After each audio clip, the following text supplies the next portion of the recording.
भारत में ना केंद्र और राज्यों के बीच पैसों का बंटवारा ये हमेशा से एक बहुत ही सेंसिटिव मुद्दा रहा है। और इसी बंटवारे को सही दिशा देने का काम करता है वित्त आयोग यानी फाइनेंस कमीशन। अभी हाल ही में 16वें वित्त आयोग ने कुछ ऐसी सिफारिशें की हैं जिसने एक बहुत पुरानी बहस को फिर से हवा दे दी है। और ये बहस है टैक्स के बंटवारे की। यही वो सवाल है जो आज हर पॉलिसी मेकर और एग्जाम की तैयारी करने वालों के दिमाग में घूम रहा है।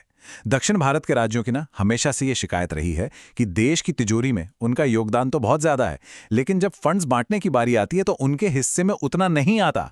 तो सवाल ये है कि क्या 16वें वित्त आयोग ने इस शिकायत को सुना है, क्या कुछ बदला है? चलिए आज इसी को डीकोड करते हैं। मेगामाइंड एकेडमी में आप सबका स्वागत है। यहाँ हम पॉलिटी और इकोनॉमी जैसे मुश्किल सब्जेक्ट्स को बिल्कुल आसान भाषा में समझते हैं, ताकि एग्जाम में कोई भी सवाल आए आप पूरे कॉन्फिडेंस के साथ उसे हैंडल कर सकें। आज के इस विश्लेषण में हम 5 हिस्सों में बात करेंगे। सबसे पहले समझेंगे कि ये टैक्स डेवोल्यूशन आखिर होता क्या है, फिर नॉर्थ वर्सेस साउथ की जो बहस है उसकी तह तक जाएंगे। इसके बाद 16वें फाइनेंस कमीशन के नए फॉर्मूले को डिकोड करेंगे, फिर देखेंगे कि इस फॉर्मूले से असल में किन राज्यों को फायदा हो रहा है, और आखिर में फिस्कल फेडरलिज्म यानी राजकोषीय संघवाद के भविष्य पर बात करेंगे। तो चलिए शुरू करते हैं एकदम बेसिक से। ये टैक्स डेवोल्यूशन आखिर है क्या, और भारत के फिस्कल फेडरलिज्म में इसका इतना जरूरी रोल क्यों है? देखिए, हमारे संविधान के आर्टिकल 280 के तहत हर 5 साल में एक फाइनेंस कमीशन बनाया जाता है। इसका एक ही सबसे बड़ा काम है सेंटर और स्टेट्स के बीच टैक्स से जो भी कमाई हुई हैं उसे कैसे बांटा जाए, इस पर अपनी सिफारिशें देना। अब टेक्निकली ये सिफारिशें सरकार पर बाइंडिंग नहीं होती, लेकिन मजे की बात यह है कि आज तक सरकार ने लगभग सारी सिफारिशें मानी ही हैं। अब ये जो बंटवारा है ना, ये 2 लेवल पर होता है। पहला है वर्टिकल डिवोल्यूशन। इसका मतलब यह है कि सेंटर अपनी कुल टैक्स की कमाई, जिसे डिविजिबल पूल कहते हैं, उसमें से सभी राज्यों को मिलाकर कुल कितना प्रतिशत हिस्सा देगा। और दूसरा है हॉरिजॉन्टल डिवोल्यूशन, मतलब राज्यों को जो कुल हिस्सा मिल गया, अब उसे आपस में किस राज्य को कितना मिलेगा ये कैसे तय होगा। तो जो 15वां वित्त आयोग था उसने सिफारिश की थी कि सेंटर अपने डिविजिबल पूल का 41% हिस्सा सभी राज्यों के साथ बांटेगा। 16वें वित्त आयोग ने इस 41% के आंकड़े को नहीं बदला है, उसे वैसा ही रखा है, ताकि राज्यों के पास विकास के कामों के लिए एक स्टेडी फ्लो बना रहे। तो वर्टिकल डेवोल्यूशन में कोई चेंज नहीं है, असली खेल तो हॉरिजॉन्टल डेवोल्यूशन में बदला है। और बस यहीं से शुरू होती है नॉर्थ वर्सेस साउथ की बड़ी बहस। ये एक बहुत लंबे समय से चली आ रही शिकायत है जो हमारे फिस्कल फेडरलिज्म के बिल्कुल केंद्र में है। जरा इस स्लाइड पर गौर कीजिए। ये साफ साफ दिखाता है कि कैसे दक्षिण के राज्य जो देश की जीडीपी और टैक्स कलेक्शन में बहुत बड़ा योगदान देते हैं, उन्हें बंटवारे में उतना हिस्सा नहीं मिलता, और वहीं दूसरी तरफ उत्तर भारत के राज्यों को उनकी ज़रूरतें और बड़ी आबादी के कारण ज़्यादा फंड्स मिलते हैं। यही जो इम्बैलेंस है, यही इस पूरी बहस की जड़ है। तो दक्षिण के राज्यों का कहना क्या है? देखिए, उनके पॉइंट्स भी काफ़ी वैलिड हैं।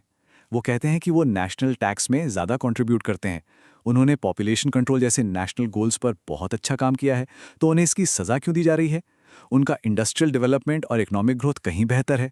इसीलिए वो एक ऐसा सिस्टम चाहते हैं जो उनकी इस एफिशिएंसी को, इस मेहनत को इनाम दे। अच्छा, यहाँ पर एक छोटी सी बात। अगर ये एनालिसिस समझ आ रहा है और एग्जाम के लिए हेल्पफुल लग रहा है तो इसे लाइक ज़रूर कर दीजिए।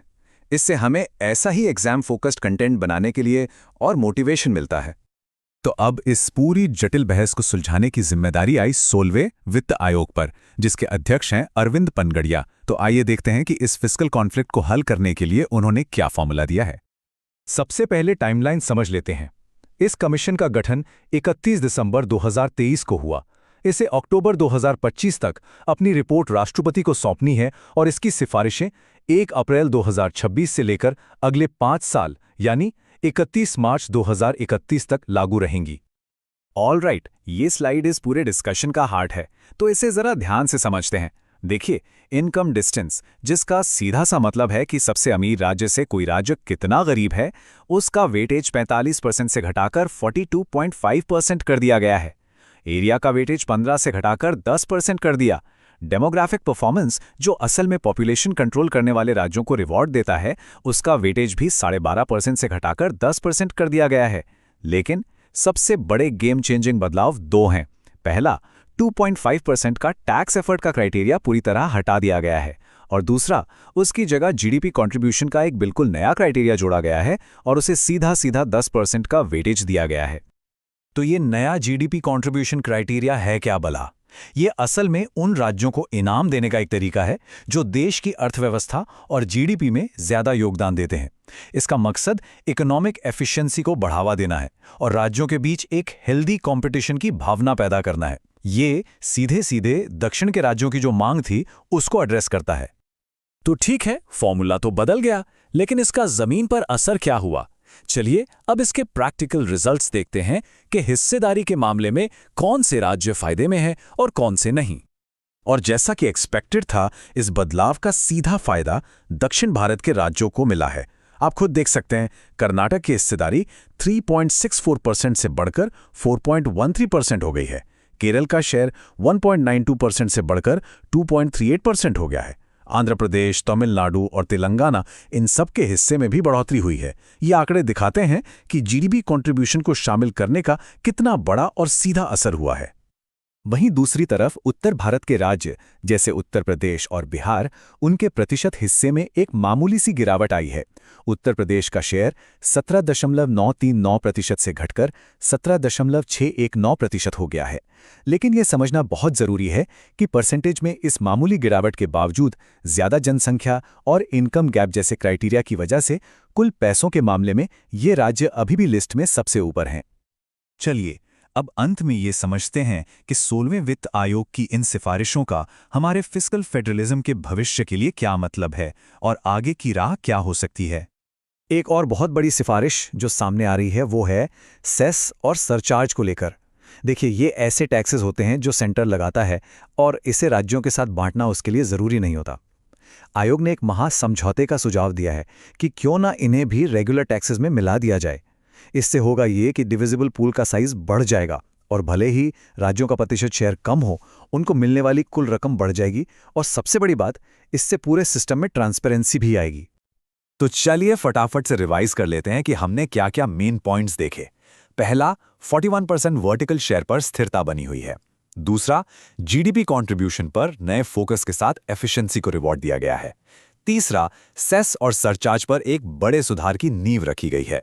और चौथा, लोकल बॉडीज और डिजास्टर मैनेजमेंट के लिए 1.4 लाख करोड़ रुपए के ग्रांट्स की भी सिफारिश की गई है। अब जाते जाते एक सवाल आपके लिए छोड़ जाते हैं। आपके हिसाब से टैक्स बंटवारे के फॉर्मूले को किस चीज पर ज्यादा ध्यान देना चाहिए? ज्यादा आबादी वाले राज्यों के लिए इक्विटी यानी समानता पर, या फिर आर्थिक रूप से प्रोडक्टिव राज्यों के लिए एफिशिएंसी यानी दक्षता पर? अपना जवाब नीचे कमेंट्स में जरूर बताइएगा। तो ये था 16वें वित्त आयोग की सिफारिशों पर हमारा डिटेल्ड एनालिसिस। और ऐसे ही एग्जाम फोकस्ड फिनेंस एक्सप्लेनर्स के लिए मेगामाइंड एकेडमी को सब्सक्राइब करना मत भूलिएगा। मिलते हैं अगले विश्लेषण में।